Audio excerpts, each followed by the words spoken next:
You are a miracle in motion. I greet you with wonder.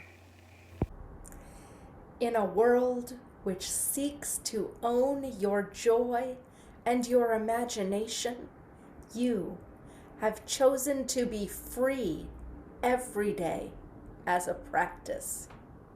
I can never know the struggles you went through to get here, but I know you have swum upstream, and at times it has been lonely.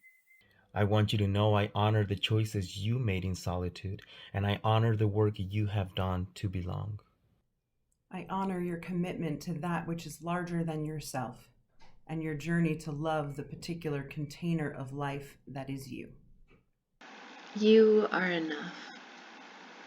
Your work is enough. You are needed. Your work is sacred.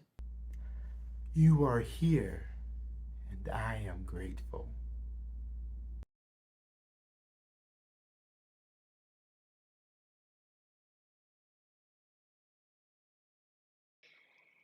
You are enough.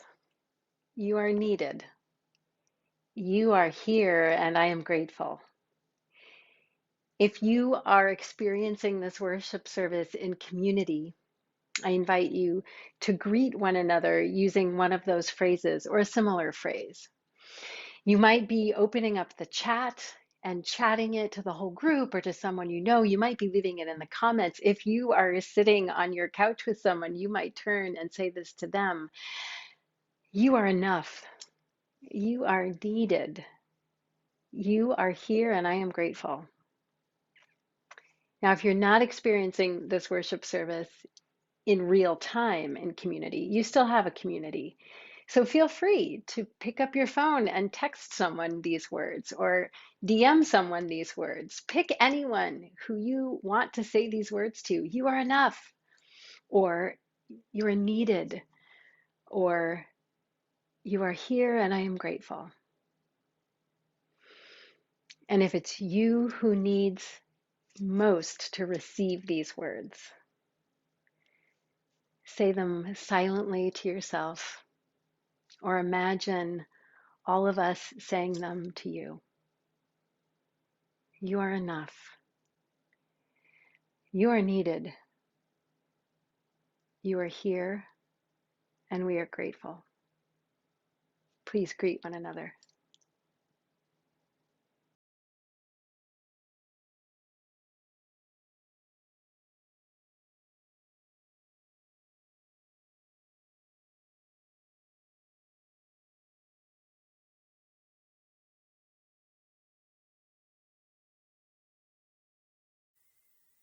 When I was younger, I enjoyed using multiple colors of embroidery floss to create friendship bracelets. Remembering the act of pulling each string into the other reminds me of the relationships we build together in our congregations and our wider association. Though our theologies, identities, and lived experiences vary, we choose to come together because we share a common vision. And just as when one of the threads fray a little and I gently pull it back into the pattern, so too do we call each other back into relationship when we inevitably fail to live up to our principles, values, and covenants. Friends, beloveds, may the light of our chalice illuminate the paths we're on and remind us that though our paths are many, we travel side by side, for our dreams and goals are woven together.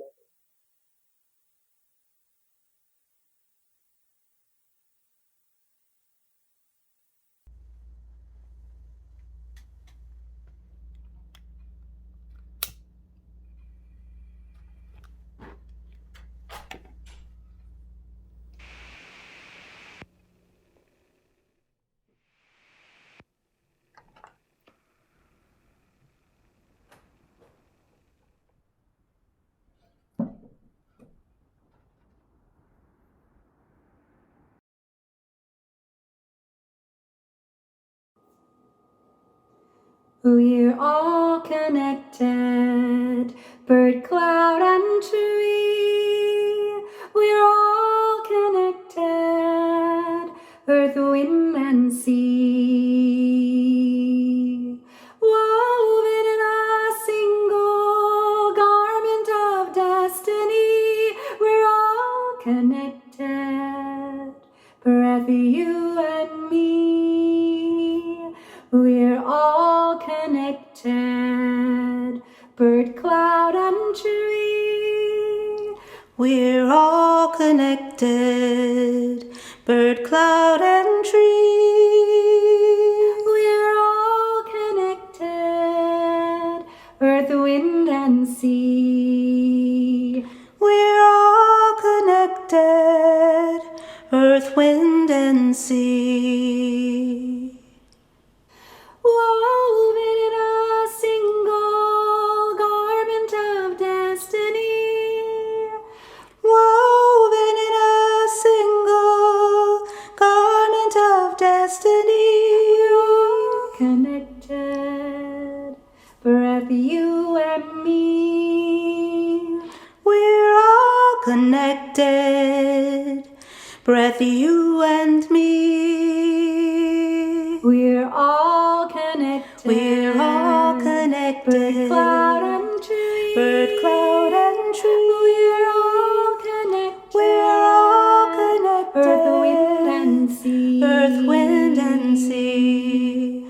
Woven in a single garment of destiny. We're all connected. We're all connected. Breath, you and me. Breath, you and me.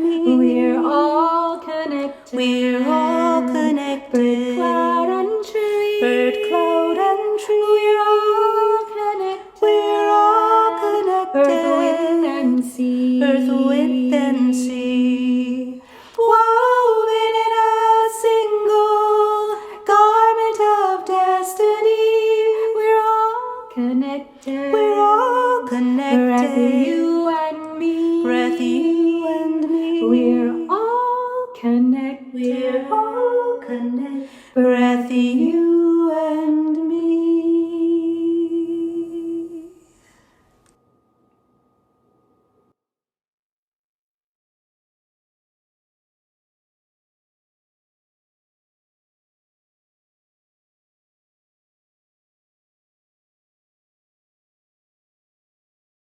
Hi. So, Sage. In Unitarian Universalism, we talk about how we are all connected. And when I say that all people in the world are connected, what do you think about that, or what does it bring up for you? I think it brings up like if everyone's connected, like on the ground, like how trees is touching. Like if one tree is here and one tree is there. Right. So even though we can't tell that the roots of trees are touching, they're still touching and they're still connected. And so that reminds you of how people are all connected? Yeah. And what are some ways in which we are all connected? Can you give me like an example? Like if we're best friends or family. So best friends and families can be connected. Yeah. What about what I do can impact other people, right? So if I'm in a classroom and I sneeze, achoo, but I don't cover my nose or my mouth with my elbow, what can happen to my friends in the classroom? They can get germs. Yeah, they can get my germs. So even though I say, no, I'm okay, I don't need a tissue, I don't need to cover my mouth, what should I do? You should cover your mouth even though you don't want to. Right, because what I do can impact other people because we are all connected. Awesome. Thank you. Bye. So Bradshaw, in Unitarian Universalism, we often talk about this interconnected web in which we are all a part of. Can you kind of share with me your thoughts on the interconnectedness of all of us during this time in history? Not only do I think that humanity is a thing that connects us together, I also think it's experiences and what we've been through. So I always thought growing up that we were all connected, but I really felt like there was no way to share that or prove that. Like I felt like what I did impacted other people, and there were always those people who were like, the only thing that matters is what I do because I am the only person that it bothers.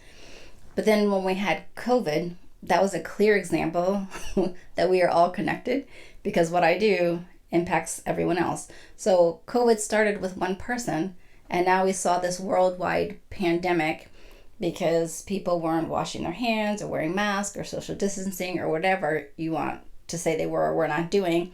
But it clearly showed that we are connected, and what one of us does clearly impacts everyone else.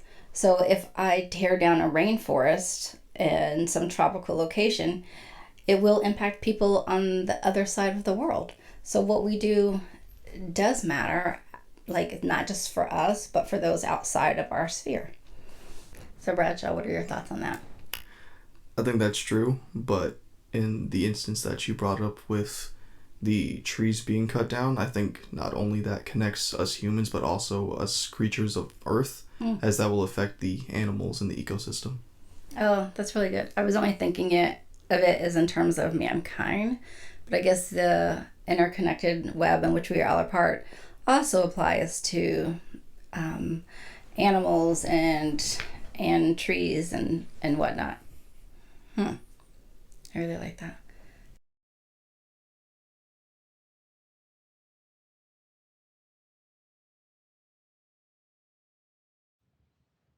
A beautiful quilt hangs on the wall in my home office, where I now spend so much of my time, including taping many of my recordings. It was made by Unitarian Universalist Jennifer Centric, then a member of the First UU Church of Youngstown, Ohio, where I served as minister. I hung it up early in the pandemic when I realized that little office would be the place where I would spend most of my days. The quilt brings me joy. The cacophony of rainbow colors signify welcome and inclusion. Each triangle brings its own bright beauty, a celebration of the individuality of each person. And there's a whimsical line of stitching that runs throughout and along the quilt's border, bringing a feeling of playfulness and the joy that is present in belonging. As a whole, the quilt reminds me of how we are all stitched together, an expression of our fundamental interdependence. If there's one thing the last 2 years of pandemic have taught us, it's the reality of our inescapable interconnectedness. Experiencing wave after wave of COVID-19 spreading quickly across the globe reminds us that our lives are inextricably woven together. Early in the pandemic, we learned to wear masks, understanding that I wear my mask to protect you, and you wear your mask to protect me. We rely on one another, and we can act to protect one another, or our actions can put each other at more risk. As Unitarian Universalists, we have long articulated the importance of interdependence. We name it in our principles. We know it from our understanding of science and biology, and we understand it as universalists who reject ideologies of supremacy rooted in notions of the saved and the damned, instead embracing the worth and dignity of every person and the knowledge that no one is outside the circle of love. We know we belong to each other, and we belong to the earth and the web of creation itself. So what does this reality of our interdependence mean for our theology? Well, it's reflected in one of the ways we describe Unitarian Universalism. We say we are not a creedal tradition, but a covenantal one. We don't have a creed which all must profess. We don't all believe the same things about the nature of God or gods, or even share the same religious background. But what does bind us? The promises we make to one another about how we will live together in community and how we will live together in our larger world. You see, as Unitarian Universalists, a far more important question than what do you believe is how are we to live? And we answer this question through covenant. Covenant is our religious response to our fundamental interdependence. Because we are interconnected, because we belong to each other, our religious and moral impulse guides us to make promises to nurture the threads of our connection with justice and compassion and equity. Now, early formulations of covenant were understood as among believers with their God. But over the centuries, the influence of Unitarianism, Universalist theology, along with humanism, have reoriented our notions of covenant to be rooted in our relationships with one another, our wider humanity, and creation itself. We are a tradition concerned with the here and now and the conditions of people's lives today. One powerful example of this is how our principles are articulated as a covenant. We covenant to affirm and promote the inherent worth and dignity of all people. We covenant to create practices that nurture justice and abiding compassion into the fabric of human relations. We covenant to join our efforts to work for a world where the web of life is infused with peace, justice, and equity, such that all people can thrive in their wholeness. The Universalists called this aspiration the kingdom of God. Today, we call it the beloved community. Covenant is a centerpiece of our theology because it calls us to practice and live our deepest values and the greatest aspirations we have for ourselves, humanity, and our world. Now, it's not about checking boxes and getting everything right. It's deeply spiritual work. It requires humility, listening, forgiveness, and open-heartedness. Because we are human, we don't live our promises perfectly. But covenant teaches us how to seek forgiveness from one another and ourselves, and it teaches us how to heal and come back together. Covenants are life-affirming and life-saving because the truth is we need each other. We hold each other's well-being in our hands and in our actions, and this is not a burden, but an incomparable gift. It's why we love. It's why we create enduring friendships. It's why someone's art can stir another's heart. It's why we gather in religious community and are deeply held and changed by its presence in our lives. Just like that quilt that hangs in my office, our UU principles reflect our fundamental interdependence and the role that covenant plays as a North Star, a guide for how we live and our commitments.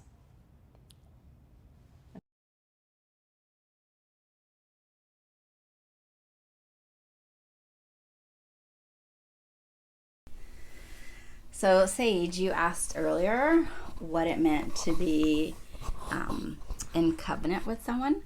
And a covenant is like an agreement, like how we want to be with each other. So what's an agreement you could make with like a friend? We be nice to each other and try our best. So be nice to each other and try your best? Yeah. And what about what's an agreement or a way you want to be with your family? I want to love them and get things on their birthday. Love them and get them things on their birthday? You're so sweet. So what happens if someone like breaks the covenant? What happens if you and your friends agree that you're going to be nice to each other and you're going to have nice words with each other, and then one of you doesn't have nice words with each other? Then what happens? How do we come back into covenant or come back into agreement? You can say I didn't like it. That can you please take it back? Okay, so you can ask them to take their words back. Okay. Or we can also ask them, hey, what you said hurt me. Can you be more mindful next time about the words that you use? Huh? Okay. So it's not always easy, right? When we make an agreement with someone to keep it. Do you agree with that, or you think it's always easy? Sometimes. Yeah, sometimes. Yeah, so when you were younger, one of the things I said to you is that I would agree and covenant with you to use a nice voice, right? And not yell when I'm upset. But the other day, I was really upset because I was having a hard day. And I went to say something to your brother and sister. And instead of just saying it, Mommy yelled. Was that nice of me? No. No, right? Because I had agreed, right, to use a nice voice, and I yelled, but after I sat and I thought about it, I came back to them and I said, you know what? I'm sorry. Mommy agreed to use a nice voice with you, and I didn't do that. So I broke my covenant with them, right? Yeah. So I apologized and explained that I was having a rough day, but that was not a good reason for me to break covenant with them. And we talked about it, and I apologized, and I said I'm going to try moving forward to use my nicer voice, right? Yeah. Do you think that was good? Uh-huh. And how do you think they felt? I think they felt proud of the mommy. They were proud of their mommy? Yeah. Yeah. And so they said, I'm glad that you recognized and you came to us and you said something about the way you were behaving. But sometimes we don't always notice that we've broken covenant, right? So maybe I came and I'm yelling at you and screaming at you, but then I don't ever come back and apologize. Then what happens? You break the covenant. I broke the covenant. But so could you say something to me about breaking the covenant? Yeah. What could you say to me? I say you broke the covenant. Can you please fix it? Okay, so you can tell me I broke the covenant and can I please fix it? And how in that case would I fix it? You might say sorry, or sorry I yelled. I'll try to not do it. Oh, that's nice. I'd say sorry I yelled, and I'm going to try in the future to not do that again. Yeah. Do you think it's good to have a covenant or an agreement with each other? Yeah. Why? Because if you break it, you learn from your mistakes. Because when you break covenant, you learn from your mistakes. Yeah. That's great advice, Sage. Thank you so much. Bradshaw, when we think about being in covenant with one another, what do you think of? I think of an agreement with peers that allows you to come to a better understanding of each other. So what happens if we break covenant? I know you had a situation with a friend where you all had an agreement about how you would treat others, and one of your friends deviated from that covenant. So how do we work on coming back into covenant with one another? I would talk to them, explain to them what they did wrong, try to come to an understanding and work together to figure out a solution. All right, so talking about it. And do you think that when we break covenant with one another that it is possible to come back into covenant with one another? I believe that it is possible. Not all the time, maybe. Some people seem to not want to go into a sort of agreement, but for the people who are willing to change for the better, then yes. Yeah, I agree. Like, everyone within that group or within that community must want to be in a covenantal relationship in order for it to be successful. But as you said, if everyone is in agreement with the covenant and works to, uphold the covenant and come back into covenant, then I think it's something that can be successful in a multitude of situations. Would you agree? Yeah.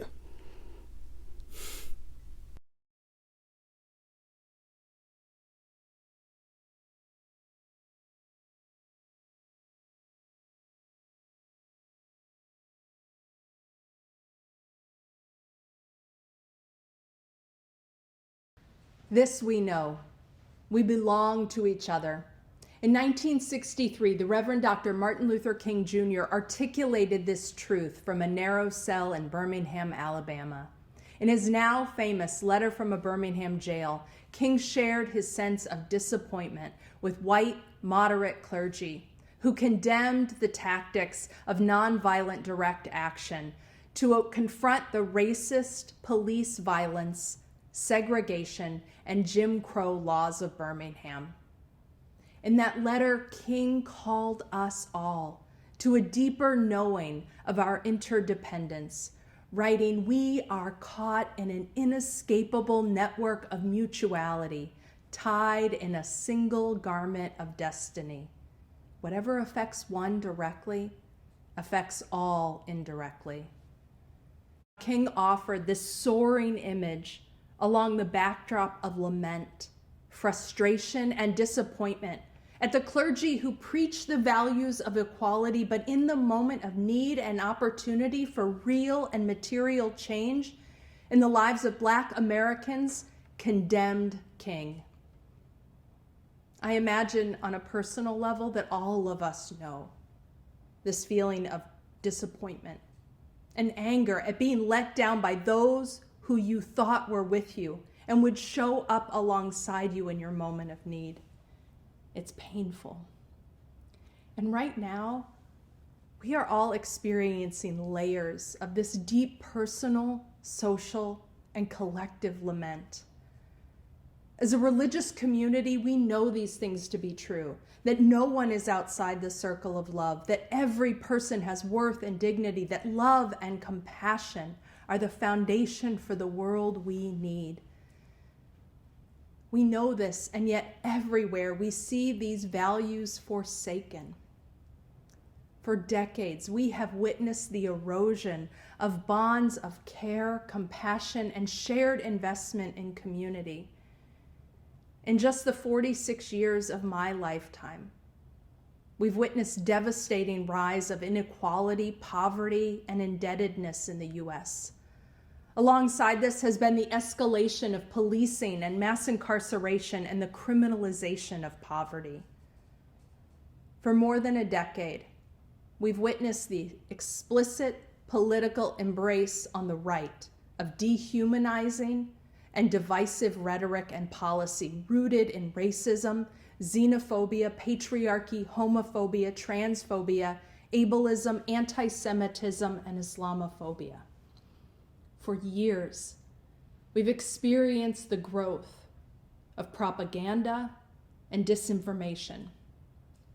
And now we are living with the direct impacts of this rhetorical and policy violence in the banning of books and the silencing of history, in the suppression of voting rights, in the caging of children,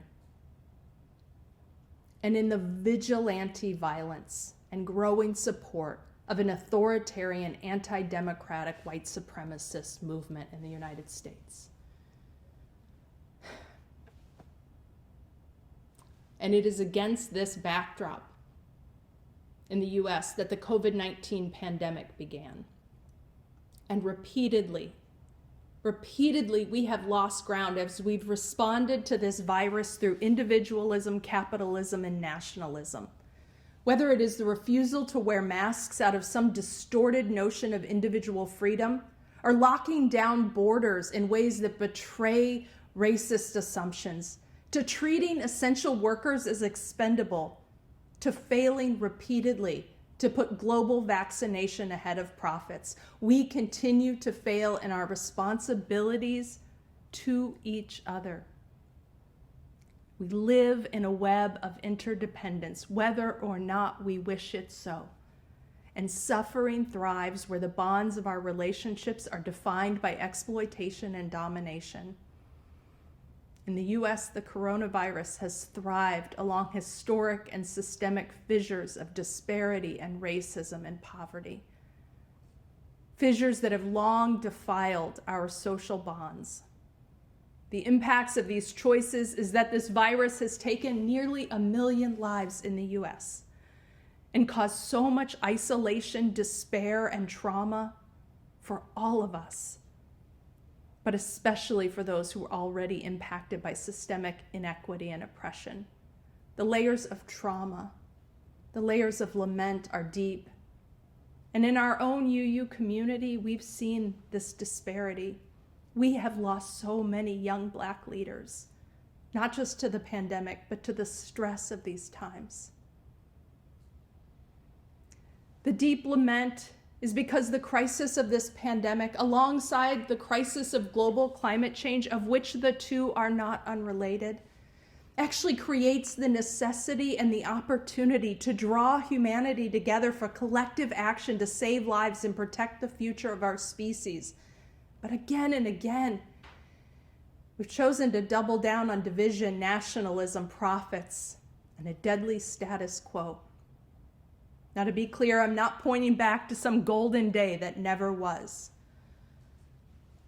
What we need is to chart a new way forward, rooted in covenant, rooted in an understanding of our fundamental belonging and our responsibilities to one another.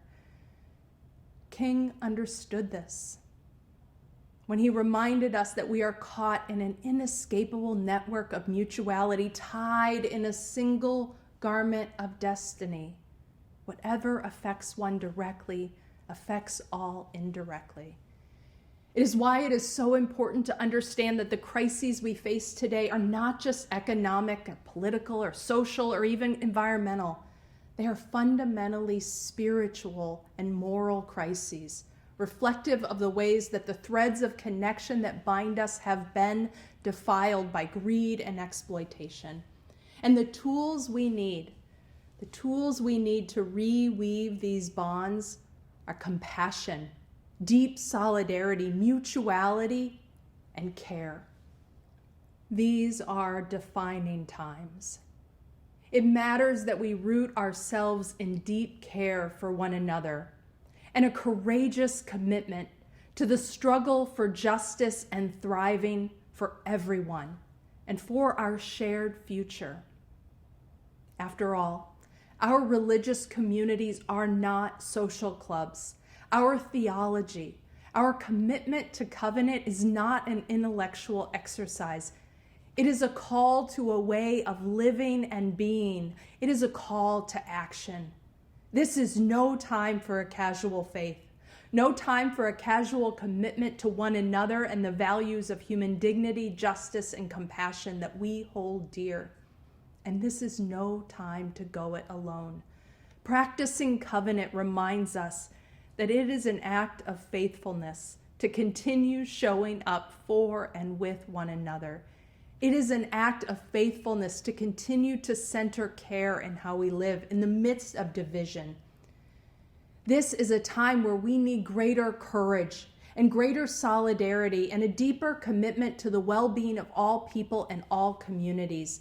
We need investments that address poverty, climate change, and that invest in democracy and in human flourishing. Whenever I hear King's words, that we are tied in a single garment of destiny, I imagine humanity as a collection of brilliant stars held together across the fabric of the expansive night sky, holding promise for what can be when we understand that we belong to each other and that we share responsibility for one another. I also remember our own Universalist forebears who believed in universal salvation, but also knew that hell was something that existed here in this life, fostered by systemic injustice.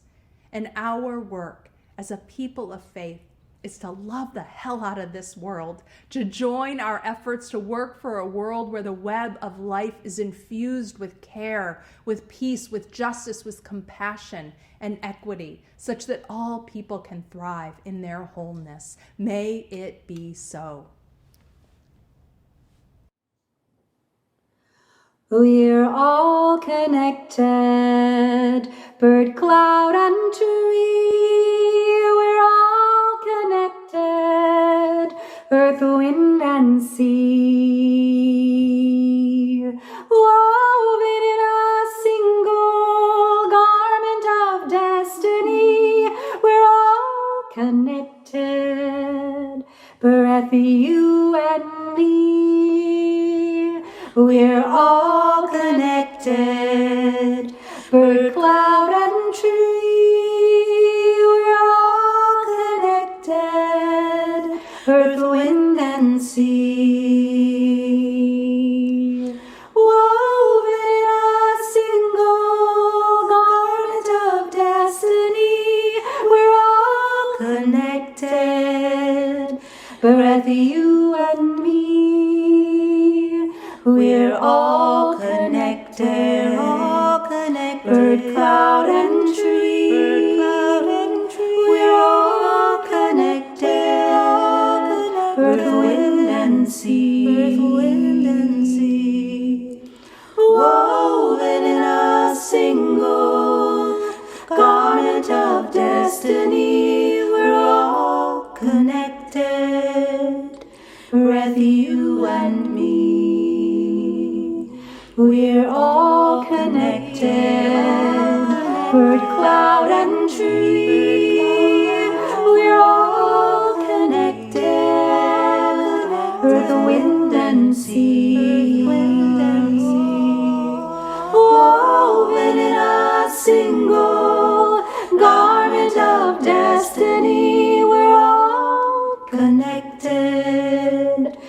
breath, you and me. We're all connected.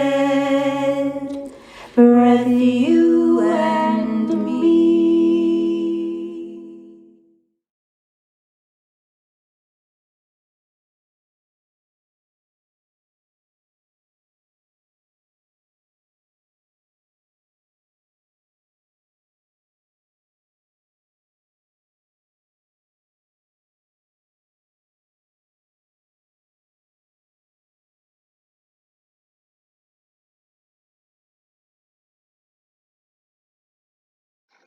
When covenant breaks. When covenant breaks, hope flickers, and doubt seeps in like floodwaters through the cracks in the basement. While the many return to the comforts of their congregation, we are left staring at the door that was slammed in our faces, wondering if we should walk back in and why. Our faith demands growth, demands inclusion of those who were never like us, whatever side of that us you fall on. But words can so easily be cast aside in the moment when they matter.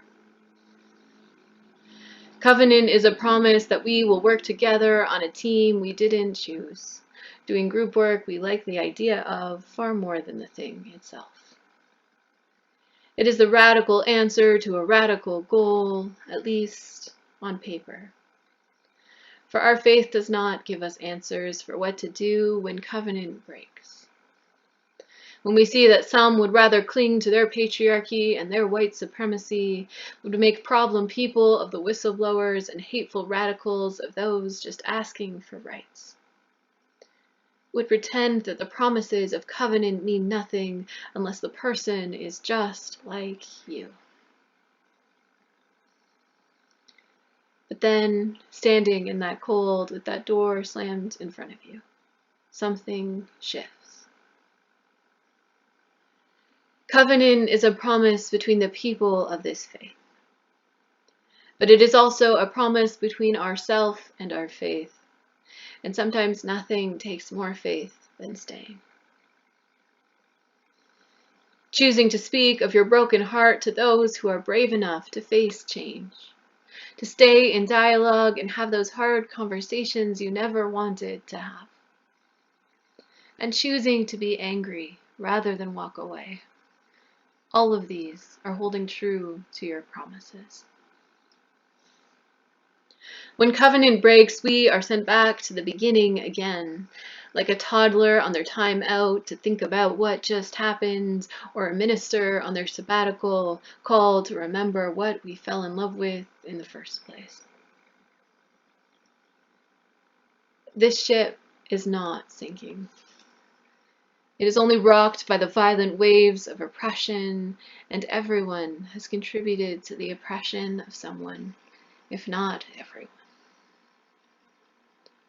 May that humility keep us listening even when our own pain hasn't been heard yet. Even when our relationships are shattering like crystals falling to cold stone, even when all you need is a hug and your community won't open its arms yet. When covenant breaks, we need to come home to trust. To trust that there are others out there who would have supported you if they were only there. And to trust that our faith will always be here tomorrow. Bound by nothing more or less than the promises made by people willing to fight. Like a golden web glimmering with dew in the first light of morning, because when covenant breaks, it is a tear merely, in a web still holding strong.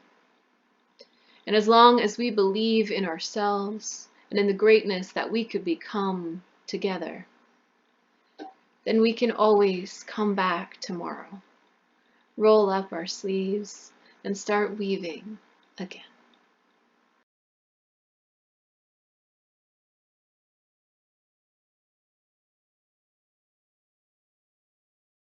When I invite you to hold silence with me, I'm not instructing you to hold still. In fact, you might rise in body or in spirit, or you might shift your position, whatever helps you turn your body and your heart into the most receptive vessels possible. It might even help if you want to hold something like a chalice, so that its weight reminds us that even silence can be sacred. So if you find that your mind gets very, very restless, you might remember that one purpose of silence is to notice and observe. Another purpose could be to prepare ourselves for the singing and the prayer and the work ahead, to till that receptive ground. Another purpose might be just to take in everything that's been offered so far. And it might be easier knowing that we're doing it together. However you make yourself comfortable, please share some silence with me.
If you have found any gift in this brief silence, may we remember that those gifts are available to us, not just right now, but in the days ahead.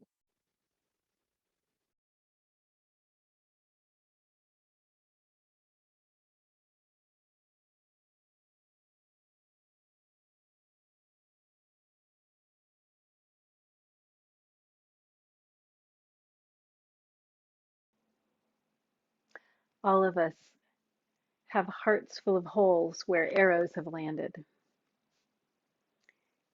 And all of us at some time or another have been the person who inflicted that hurt on someone else.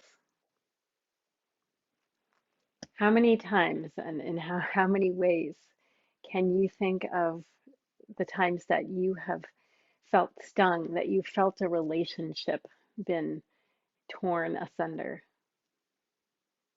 And how hard is it to take the armor off and to do that vulnerable work of seeking repair, of asking forgiveness, of extending trust once again, or of naming the things that we need from each other in order to begin that work of returning and returning and returning. Whatever the word prayer means to you, however you understand it, I invite you to pray with me.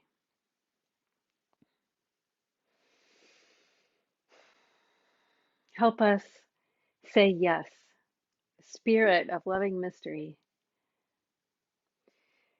Help us say yes, first to our own selves and to tending the wounds and the disappointments that have been inflicted on us for whatever reason. Yes to our worthiness.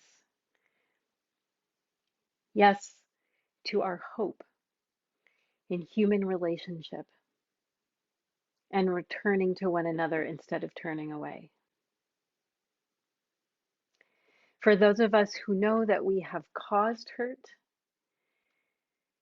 may we not be stuck in shame or in guilt, but may we loosen our own armor so that we can fully understand the hurt we've caused, seek ways to avoid those paths of wounding, and have the humility to want to try again in more loving ways. Mysterious love, often we are bystanders. Often we witness pain being tossed between two people or more. May we be willing to be custodians and guardians of love. May we interrupt when interruption is called for. May we call people to their fullest selves. May we name oppression when we witness it. But may we each be a member of community and of cohesion and of connection that calls people to accountability, but also to love, where we say yes to one another, where we say yes to that which is life-giving, yes to repair, yes to love in action that looks like the earning of trust and the guarding of trust. May we remember that our communities are woven through our speech and our actions and our trust and our teamwork. And may we keep showing up to do that sacred, holy work so that we can say yes to one another, to carry one another forward.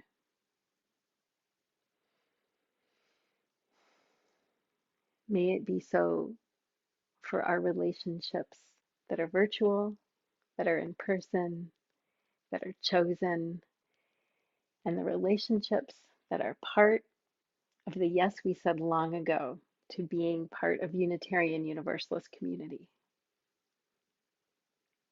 You say yes to us, love and life, and may we keep saying yes to one another as a means of saying yes back to you. May it be so.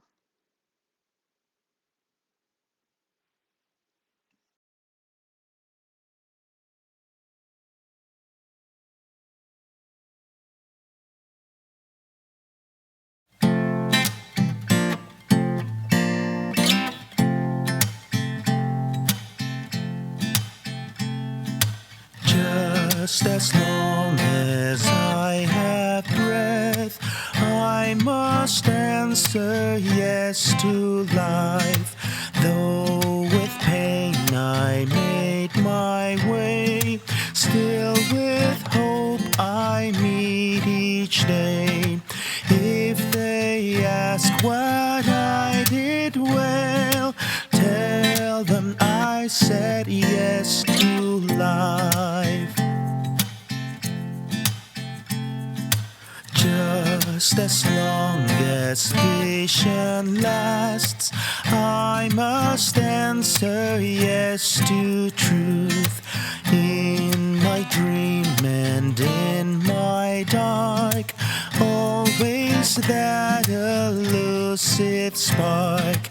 If they ask what I did well, tell them I said yes to truth. Mientras late el corazón, debo decir sí al amor. Me dolió la decepción y aún así te di el perdón. Si preguntan qué hice bien, diles dijo sí al amor. Just as long as my heart beats, I must answer answer yes to love. Disappointment pierced me through.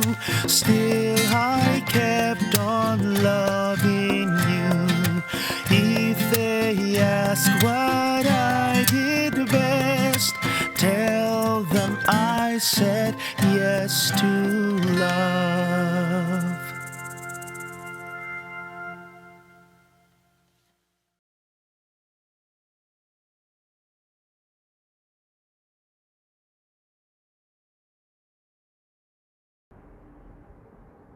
A spark of the holy can never be extinguished. Our chalice flame lives on each week in the very marrow of our bones, in the sparks of creativity and the glimmers of love which infuse and invigorate the best moments of our day-to-day. May we carry that light onward as we go forth as the symbol of our chosen faith, which recalls us to the sacred promises of our covenant as we close our sacred time and extinguish this physical chalice flame.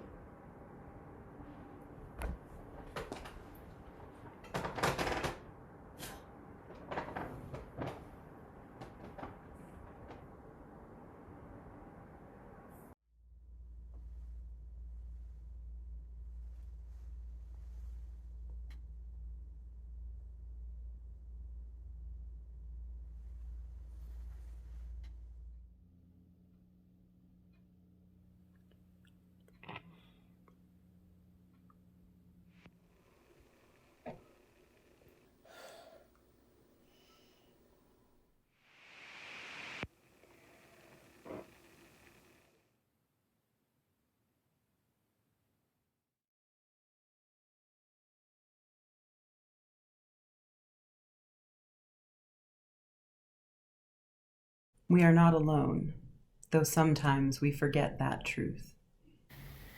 We are woven into one cloth, one gorgeous blanket, designed for use, for comfort, to sustain, and to love. And each and every day, this world advertises the potential of our shared beauty. It is there for the taking, for the making, for the weaving. In this moment, here together, we remember that we are the woven and also the weavers. Each of us rooted in generations and stretching towards the future. Held by communities and beholden to them. Seeking wholeness and sought by life's desire for itself. Loving the world and beloved so much more than we realize. Part of the web of the beautiful blanket of creation.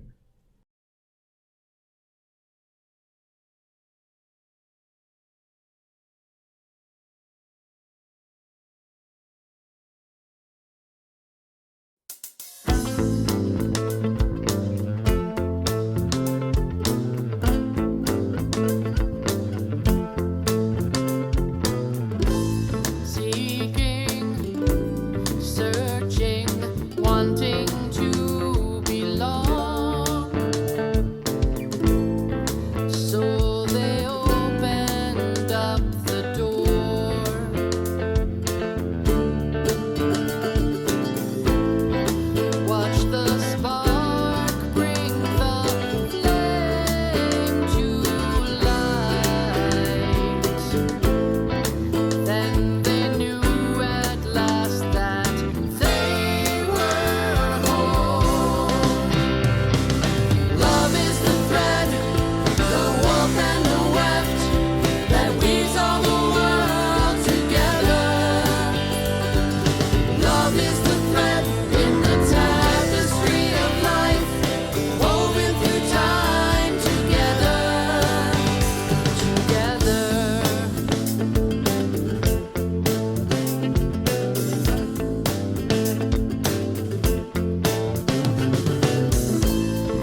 justice, truth, diversity.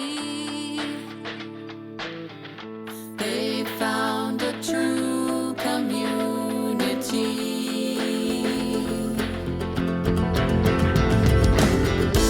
We sing together to lift our song and weave a world of harmony. Love is the thread, the warmth and the weft that weaves all the world together. Love is the thread in the tapestry of life, woven through time together. Love is the thread, the warmth and the weft that weaves all the world together. Love is the thread in the tapestry of life, woven through time together. Together.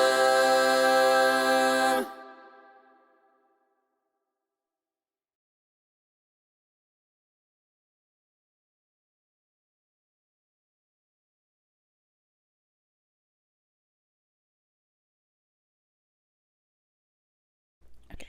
No, I'm not like leverage. Get off of me. What do you mean leverage? Don't lean on me. Lean on Unless you're not me. strong. Okay, come on, let's do this stuff. Okay.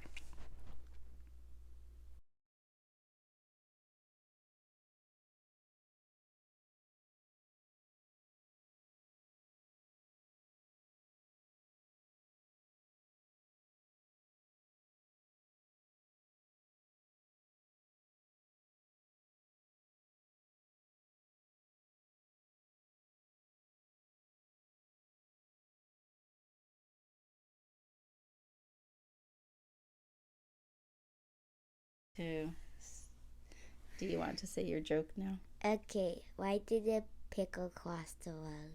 Why did the pickle cross the road? Because of the pickle. No idea what that. Because it's a pickle. Thank you, Sage. You're welcome. Bye.